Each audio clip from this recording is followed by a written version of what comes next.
Hello दोस्तों, आपका target with Atul में स्वागत है। और बताइए, मस्त हैं? चलिए, तो आज 130 क्वेश्चन मैंने यूपीएसआई और के प्रीवियस ईयर क्वेश्चन पेपर करा दिए थे और आज 131 से क्वेश्चन 155 तक मैंने लिए हैं। फिर इसके बाद और कुछ 150 क्वेश्चन प्रीवियस ईयर के और बचे हैं, तो उसको भी कर लेंगे। तो चलिए, मेरे चैनल को सब्सक्राइब कर दीजिए, लाइक कर दीजिए, शेयर कर दीजिए। आप लोग जितना करेंगे उतना ही मुझे फ़ायदा होगा। एक हमको भी अच्छा लगता है कि हम मेहनत कर रहे हैं, उसका फल मिल रहा है। तो चलिए, ठीक है, तो आज शुरू करते हैं 131 से। राष्ट्रपति की सेवानिवृत्ति आयु क्या है? 70 वर्ष है कि 75 वर्ष है कि 80 वर्ष है कि कोई सीमा नहीं? तो कोई सीमा नहीं है। राष्ट्रपति की आयु कोई सीमा नहीं है। ठीक है, इसकी व्याख्या देख लेते हैं।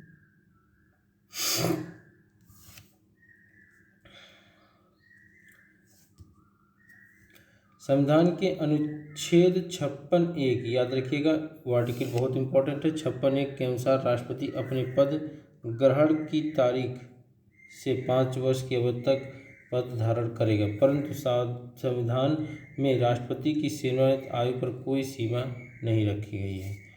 ठीक है, चलिए आगे। संसद के दोनों सदनों का संयुक्त सत्र कौन बुला सकता है? राष्ट्रपति बुला सकता है कि प्रधानमंत्री, लोकसभा अध्यक्ष, उपराष्ट्रपति? तो आपका राष्ट्रपति बुला सकते हैं, लेकिन इसकी अध्यक्षता लोकसभा अध्यक्ष करते हैं। ठीक है, चलिए इसको पूरा देख लेते हैं।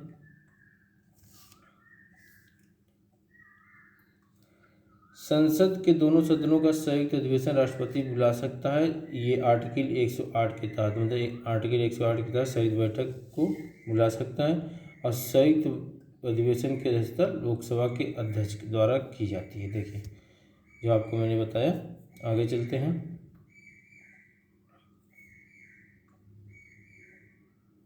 संविधान के कितने प्रकार के आपातकाल का प्रावधान है? संविधान में कितने प्रकार के आपातकाल का प्रावधान है? 1 का है कि 2 का है कि 3 कि 4? तो इसमें आपको 3 प्रकार का है, जिसमें आपका 252 आपका आ गया, 256 और नहीं, सॉरी 252 नहीं, 352, 356, 360, याद रखिएगा। ये जो है तीनों जो हैं आपके 3 आपातकाल लगते हैं, और इनके आपातकाल के बारे में जान लेते हैं। और आगे, संविधान के 3 प्रकार के आपातकाल का प्रावधान है। प्रथम, अनुच्छेद 352 के तहत राष्ट्रीय आपातकाल लगता है। अनुच्छेद 356 तहत राज्य में राष्ट्रपति शासन, और 360 के तहत वित्तीय आपातकाल लगता है। चलिए आगे। राष्ट्रपति शासन को उसकी घोषणा के कितने समय के अंदर संसद द्वारा अनुमोदित कर दिया जाना चाहिए? राष्ट्रपति शासन को उसकी घोषणा के कितने समय के अंदर संसद द्वारा अनुमोदित कर दिया जाना चाहिए? 1 महीने के अंदर कि 6 महीने, 2 महीने, 3 महीने? तो अनुमोदित कर देना चाहिए 2 महीने के अंदर।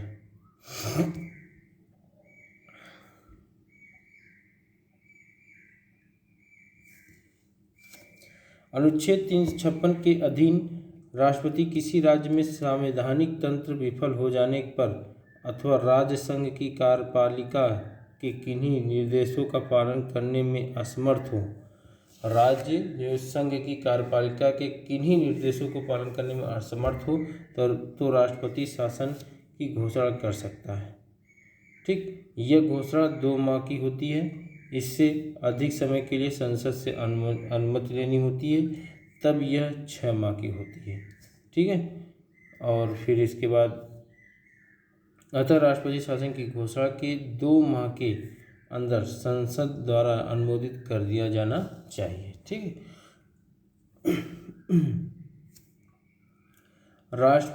भारत का राष्ट्रपति अपने पद पर पुनर्निर्वाचन के लिए कितनी बार खड़ा हो सकता है? 1 बार खड़ा हो सकता है, 2 बार, 3 बार, जितनी बार चाहे उतनी बार, जितनी बार चाहे उतनी बार खड़ा हो सकता है।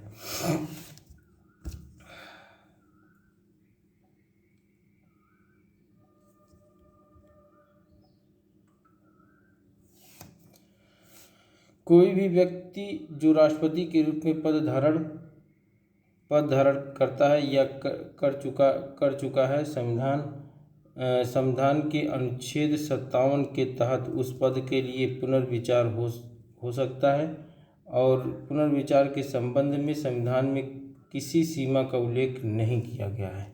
ठीक है, आगे चलते हैं।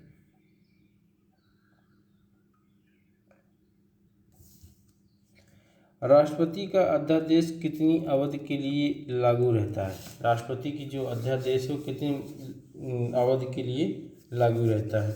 तो वो आपका 3 महीने के लिए कि 6 महीने के लिए, 9 महीने के लिए, निश्चित काल के लिए। तो इसमें आपका होगा 6 महीने के लिए। ठीक है, आगे चलते हैं, इसकी व्याख्या देख लें। अनुच्छेद 123 1, 2, 3 के तहत संसद के सत्र में न रहने की स्थिति में राष्ट्रपति किसी तत्काल आवश्यकता के संदर्भ में अध्यादेश जारी कर सकता है। राष्ट्रपति द्वारा इस प्रकार जारी अध्यादेश 6 महीने के लिए लागू रहता है, जबकि संसद के समवेत होने से 6 सप्ताह की समाप्ति पर प्रवर्तन में नहीं रहेगा। मतलब अनुच्छेद 123 के तहत संसद के सत्र में न रहने की स्थिति में राष्ट्रपति किसी तत्काल आवश्यकता के संदर्भ में अध्यादेश जारी कर सकता है, लेकिन जो राष्ट्रपति द्वारा इस प्रकार जारी अध्यादेश 6 महीने के लिए लागू रहता है, जबकि संसद के सम्मिलित होने से 6 सप्ताह की समाप्ति पर प्रवर्तन में नहीं रहेगा। ठीक है, याद रखिएगा इसको।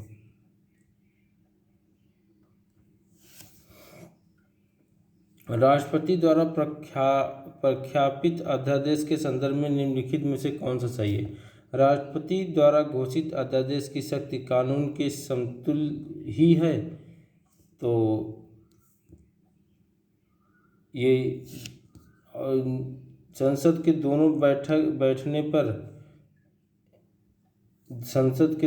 दोबारा बैठने पर बैठक की तारीख से 3 सप्ताह बाद अध्यादेश निष्क्रिय हो सकता है? नहीं, ये आपका सही है, बी आपका गलत है। ठीक है, तो देखिए आपका बी सही, यानी कि इसमें आपका दिया क्या है कि आपका ए सही है, बी गलत है, क्योंकि वो 6 महीने के लिए है।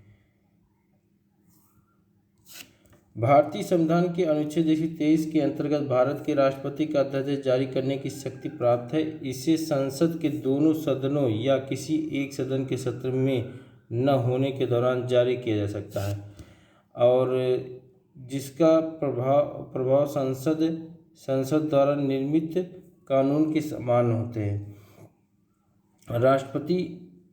राष्ट्रपति किसी भी समय अध्यादेश को वापस ले सकता है।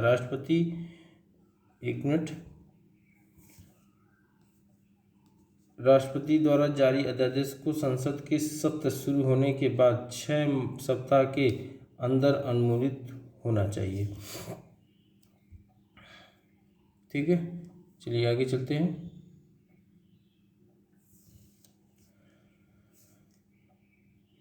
भारत के उपराष्ट्रपति का चुनाव किया जाता है संसद के सदस्यों द्वारा, राज्यसभा के सदस्यों द्वारा, संसद के निर्वाचित सदस्यों द्वारा,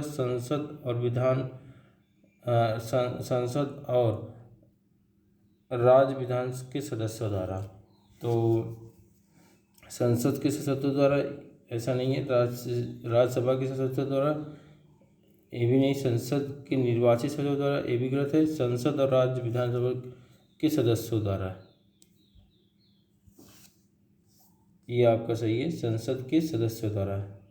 ठीक है, क्योंकि इसमें देखिए संसद के सदस्यों द्वारा का मतलब हो जाता है कि इसमें आपका लोकसभा राज्यसभा के सदस्य आ जाते हैं। ठीक है, लोकसभा राज्यसभा के आपके निर्वाचित और मनोनीत दोनों सदस्य आ जाते हैं।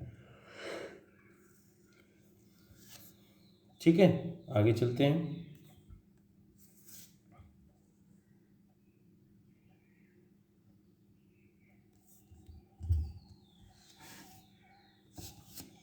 भारत के उपराष्ट्रपति का चुनाव संसद के दोनों सदनों के सदस्य द्वारा आनुपातिक प्रतिनिधित्व पद्धति के अनुसार एकल संक्रमणी मत द्वारा किया जाता है। अनुच्छेद 66।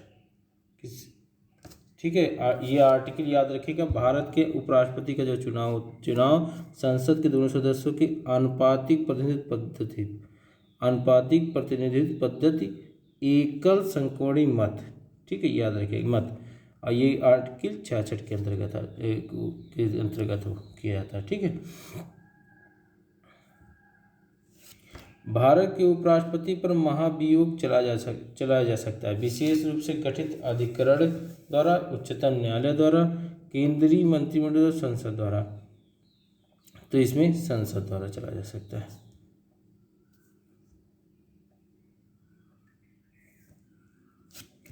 भारत के संविधान के 56 के खंड 1 के उपखंड ख के अनुसार संविधान का अतिक्रमण का मतलब उल्लंघन करने पर अनुच्छेद 61 के अनुसार संसद द्वारा राष्ट्रपति पर महाभियोग का प्रस्ताव लाया जा सकता है। महाभियोग की कार्यवाही संसद के किसी सदन में प्रारंभ की जा सकती है। ऐसा प्रस्ताव लाने से पूर्व 14 दिन का नोटिस देना आवश्यक है, मतलब पहले 14 दिन का नोटिस देना आवश्यक है। इसके अतिरिक्त महाभियोग के संकल्प को संसद के कम से कम 1/4 सदस्यों के द्वारा हस्ताक्षर सहित प्रस्तावित होना चाहिए। ठीक है, आगे चलते हैं। कैबिनेट का तात्पर्य क्या है? शासन के सभी मंत्रीगण, कैबिनेट स्तर के मंत्रीगण, अपने सचिवों के साथ कैबिनेट स्तर के मंत्रीगण, राज्य मंत्रीगण। तो इसमें आपका है कैबिनेट स्तर के मंत्रीगण। ठीक है, कैबिनेट या मंत्रिमंडल प्रधानमंत्री सहित कैबिनेट स्तर के मंत्रियों की परिषद होती है, जबकि मंत्रिपरिषद में प्रधानमंत्री एवं कैबिनेट स्तर के मंत्रियों सहित राज्य मंत्री एवं उपमंत्री भी शामिल होते हैं। उल्लेखनीय है कि राष्ट्रपति को सहायता और सलाह देने अनुच्छेद 74 तथा लोकसभा के प्रति सामूहिक उत्तरदायित्व अनुच्छेद 56 के संदर्भ में संविधान में मंत्रिपरिषद का ही उल्लेख है, जबकि मंत्रिमंडल का उल्लेख मात्र अनुच्छेद 352 में 44 संविधान से है। ठीक है, याद रखिएगा, ये आर्टिकल बहुत इंपॉर्टेंट है सब। संसदीय शासन में वास्तविक कार्यपालिका शक्ति किसके पास है? संसदीय शासन में वास्तविक जो कार्यपालिका शक्ति है, क्योंकि जब वास्तविक अगर बात की जाए तो आपके वो प्रधानमंत्री के पास है। ठीक है,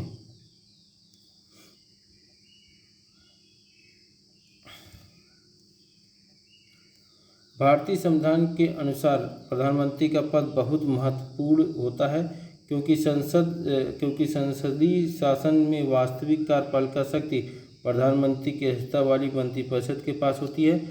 प्रधानमंत्री के चयन तथा नियुक्ति के संबंध में संविधान के अनुच्छेद 56 में उल्लेख है। प्रधानमंत्री की नियुक्ति राष्ट्रपति करता है। प्रधानमंत्री की नियुक्ति जो राष्ट्रपति करता है, प्रधानमंत्री की सलाह पर राष्ट्रपति अन्य मंत्रियों की नियुक्ति करता है। ठीक है,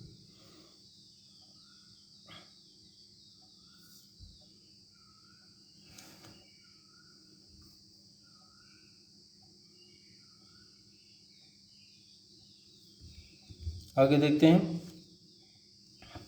भारत के प्रधानमंत्री बनने के लिए न्यूनतम आयु कितनी होनी चाहिए? तो 25 वर्ष होनी चाहिए। आगे इसकी व्याख्या देख लेते हैं।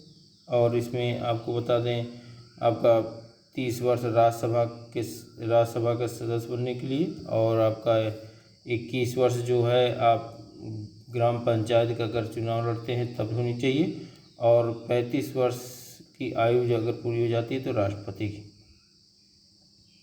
ठीक, ये आपका ध्यान रखिए। आगे चलते हैं। संविधान के अनुच्छेद 56(1) के अनुसार राष्ट्रपति प्रधानमंत्री की नियुक्ति करेगा। वह व्यक्ति संसद सदस्य यानी लोकसभा राज्यसभा होना अनिवार्य है, अथवा 6 महीने के भीतर उसे संसद का सदस्य होना होगा। अतः इस हेतु न्यूनतम आयु 25 वर्ष लोकसभा सदस्य हेतु। ठीक है, आगे चलते हैं। प्रधानमंत्री को लोकसभा के द्वारा चुना जाता है, संसद के द्वारा चुना जाता है, राष्ट्रपति के द्वारा चुना जाता है, लोकसभा में बहुमत प्राप्त पार्टी द्वारा नामित किया जाता है। तो भैया प्रधानमंत्री को राष्ट्रपति द्वारा नियुक्त किया जाता है। ठीक है, याद रखिएगा, नियुक्त किया जाता है। ठीक है,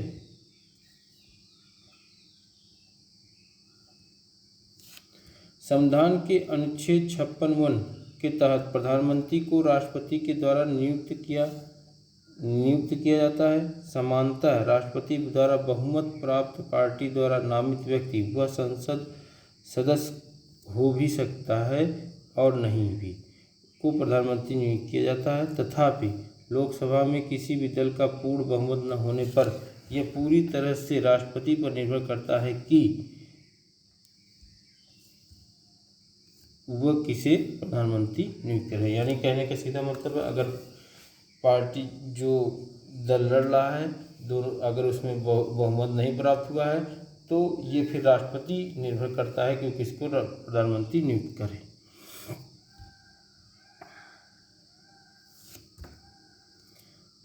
मंत्रियों की परिषद सामूहिक रूप से जवाबदेह है। मंत्रियों की परिषद सामूहिक रूप से लोकसभा को जवाबदेह होते हैं। देखिए यूपीएससी क्वेश्चन आया हुआ है। संविधान के अनुच्छेद 75(3) के अनुसार मंत्रिपरिषद लोकसभा के प्रति सामूहिक रूप से उत्तरदायी होंगी। 91वें संविधान संशोधन अधिनियम 2003 याद रखिएगा, बहुत इंपॉर्टेंट है, और ये आर्टिकल भी बहुत इंपॉर्टेंट है। द्वारा अंत स्थापित किया गया कि मंत्रिपरिषद में प्रधानमंत्री सहित मंत्रियों की कुल संख्या लोकसभा के सदस्यों की कुल संख्या का 15% से अधिक नहीं होनी चाहिए। मतलब जो मंत्रिपरिषद होगी प्रधानमंत्री सहित मंत्रिपद जो 15% ही मतलब होनी चाहिए लोकसभा सदस्यों की कुल संख्या। ठीक है,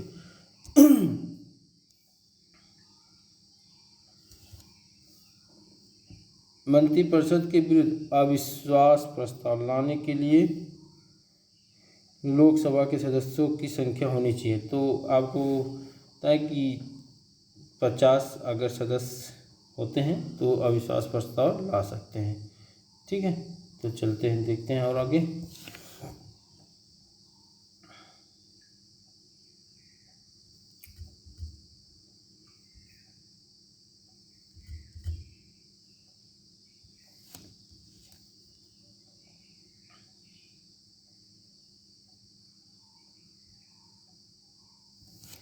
लोकसभा के प्रक्रिया एवं संचालन संबंधी नियमों के तहत मंत्रिपरिषद के विरुद्ध अविश्वास प्रस्ताव लाने के लिए लोकसभा को कम से कम 50 सदस्यों का समर्थन आवश्यक है। ठीक है, आगे चलते हैं। भारत सरकार के मुख्य विधि परामर्शदाता हैं सॉलिसिटर जनरल ऑफ इंडिया, उच्चतम न्यायालय के मुख्य न्यायाधीश, सचिव विधि मंत्रालय, अटॉर्नी जनरल ऑफ इंडिया। तो आपके भारत सरकार के मुख्य विधि परामर्श जो होते हैं अटॉर्नी जनरल ऑफ इंडिया होते हैं। आपको थ्योरी में कई बार मैंने पढ़ाया है, आप अच्छे से पढ़े होंगे तो ये आपको क्वेश्चन बहुत सरल होगा आपके लिए। भारत सरकार का मुख्य विधि परामर्शदाता attorney general of India Bharat का महान्यायाधीश होता है। इसे अपने कर्तव्य पालन में भारत के राज्य क्षेत्र में सभी न्यायालयों में सुनवाई में भाग लेने का अधिकार होता है। ठीक।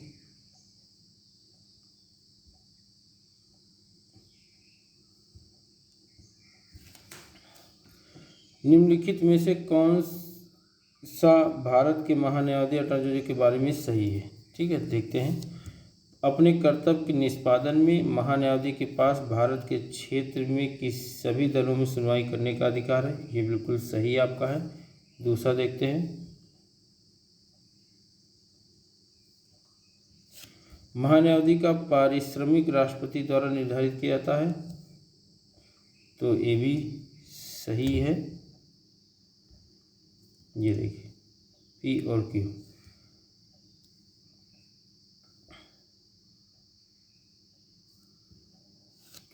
संविधान के अनुच्छेद 76 के अनुसार अपने कर्तव्यों के निष्पादन में महान्यायाधीश के पास भारत के क्षेत्र में सभी अदालतों में सुनवाई का अधिकार है।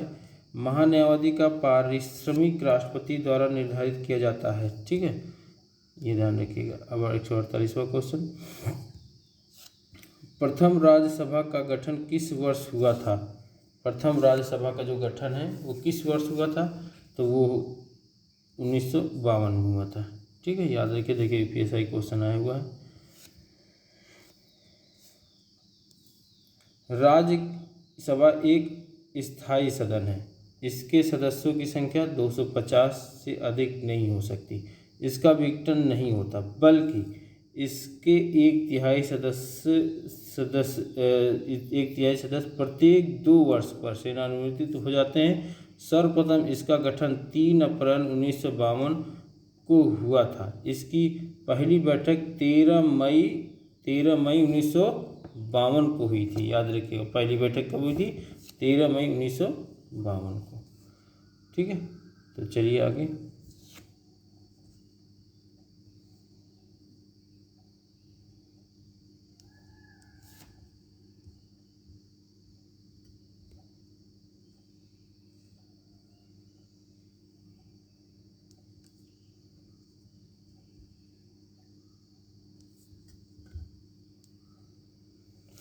लोकसभा के लिए चुनाव में निर्वाचित होने के लिए किसी व्यक्ति के लिए न्यूनतम आयु क्या होगी? मतलब लोकसभा के चुनाव में निर्वाचित होने के लिए किसी व्यक्ति की न्यूनतम आयु क्या होनी चाहिए? 25 वर्ष होनी चाहिए। कई बार क्वेश्चन आया है, आपको पता ही है, मैंने कई बार अच्छे से पढ़ाया है इसको।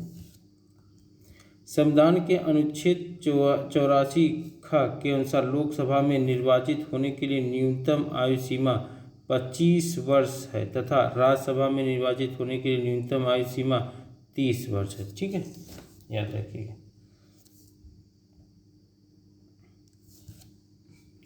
लोकसभा को कार्यकाल पूरा होने के पहले भंग किया जा सकता है। लोकसभा को कार्यकाल पूरा होने के पहले भंग किया जा सकता है। राष्ट्रपति द्वारा स्वविवेक से, प्रधानमंत्री द्वारा स्वविवेक से, लोकसभा अध्यक्ष द्वारा स्वविवेक से, प्रधानमंत्री की सिफारिश पर राष्ट्रपति द्वारा।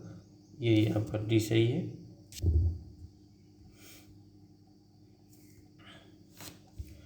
अनुच्छेद 85 ख के अनुसार लोकसभा को कार्यकाल पूरा होने से पहले भंग किया जा सकता है। ऐसा प्रधानमंत्री यानी मंत्रिपरिषद की सिफारिश पर राष्ट्रपति द्वारा किया जाता है।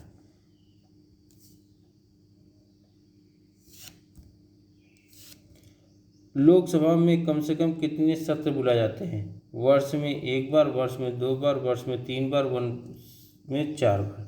तो वर्ष में 2 बार सत्र बुलाए जाते हैं।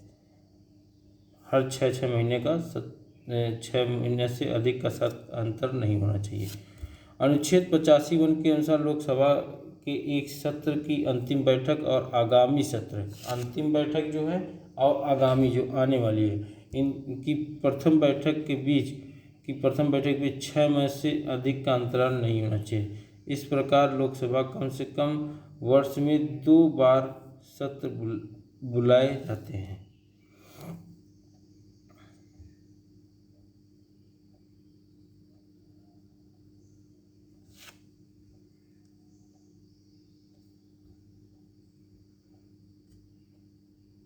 एक मिनट रुकिएगा, सही से एडजस्ट हो जाए। हाँ, सदन के अधिकार अधिकार और विशेषाधिकार उसकी समितियों और सदस्यों का अभिरक्षक है। सदन के अधिकार जो है आपके विशेषाधिकार उसकी समितियां और सदस्यों का अभिरक्षक है पीठासीन अधिकारी, राष्ट्रपति के अध्यक्ष, प्रधानमंत्री। तो इसमें पीठासीन अधिकारी आपका होगा। देखिए यूपीएसआई में क्वेश्चन आया हुआ है, सदन का अधिकार और विशेषाधिकार उसकी समितियां और सदस्यों का अभिरक्षक है, तो वो पीठासीन अधिकारी होता है। ठीक है।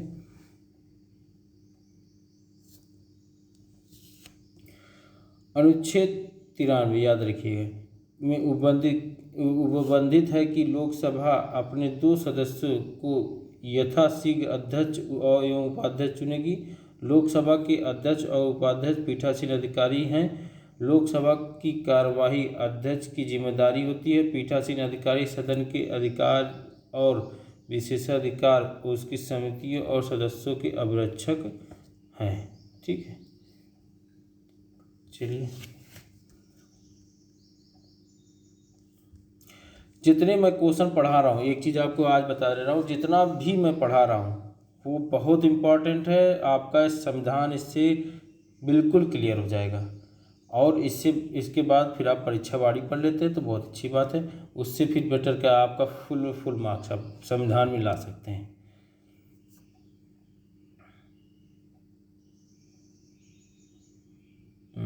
एक मिनट रुकिएगा।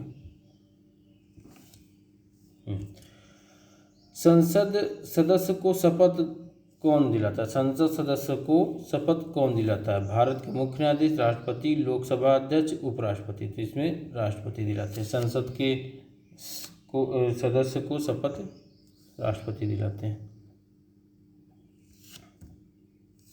भारतीय संविधान के अनुच्छेद 99 में उपबंध है कि राष्ट्रपति संसद सदस्य को शपथ दिलवाता है। ठीक है, याद रखिएगा। आगे चलते हैं। लोकसभा का कोरम कुल सदस्य संख्या का कितना होगा? 1/3 होगा, 1/5 के, 1/11 के, 1/10, 1/10 होता है। ठीक है, चलिए आगे देखते हैं। अनुच्छेद 103 के अनुसार लोकसभा और राज्यसभा का कोरम कुल सदस्य संख्या का 1/10 भाग होता है। मुख्य विपक्षी दल की मान्यता हेतु भी यही सदस्य संख्या आवश्यक है।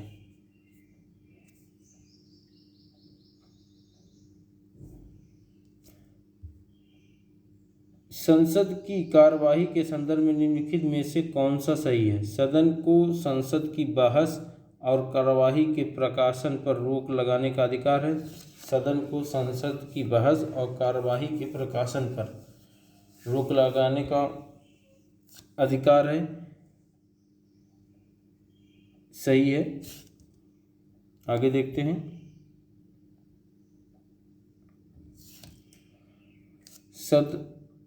सदन को संसद की गैलरियों में गैर सदस्यों और अतिथियों के प्रवेश पर किसी भी वक्त रोक लगाने का अधिकार है।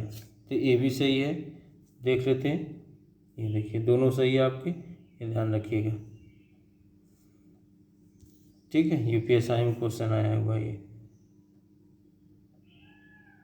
एक मिनट।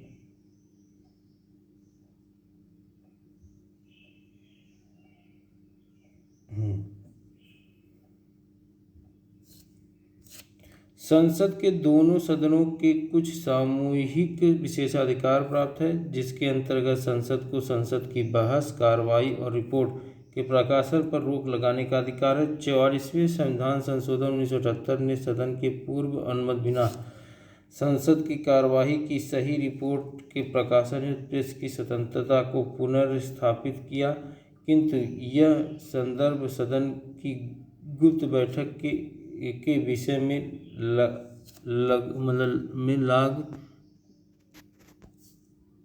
लागू नहीं है।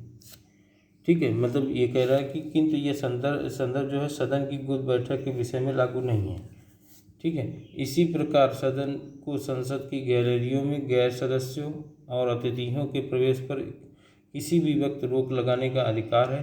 यह अपनी कार्यवाही के संचालन और कार्य के प्रबंधन हेतु नियम बना सकती है। कथन 1 कथन 20 दोनों सही है।